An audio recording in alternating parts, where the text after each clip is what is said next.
మొహర్రం వేడుకలకు బదులుగా, పీర్ల పండుగకు బదులుగా ఊరుకు తల్లి నాభిస్థానమైనటువంటి బొడ్రాయి దగ్గరికి వెళ్ళి, ఇంటింటి నుండి ఒక దీపం పెట్టుర్రి, ఇంటింటికో చెంబు నీళ్లు బొడ్రాయి మీద పోయిరి, పసుపు కుంకుమలేరి, ఇంటింటికో కాయ కొట్టుర్రి. కొట్టి అందరూ నమస్కారం చేసుకోండి.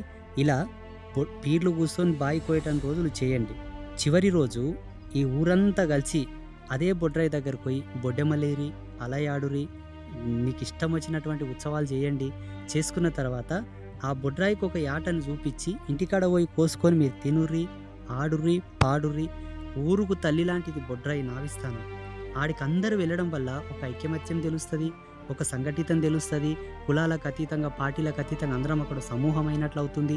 అలాగే ఆ బొడ్రాయికి నీళ్లు పోయడం వల్ల, దీపం పెట్టడం వల్ల, టెంకాయ కొట్టడం వల్ల ఊరుకుండేటటువంటి ఆయుష్ పెరుగుతుంది, ఊరుకుండే కళాకర్షణ కూడా పెరుగుతుంది. కాబట్టి ఇలా అవసరమైనటువంటి ఉత్సవాలు, పండగలు మీరు చేసుకోవాలి. పీర్ల పండుగ వద్దు, మొహర్రం వద్దు.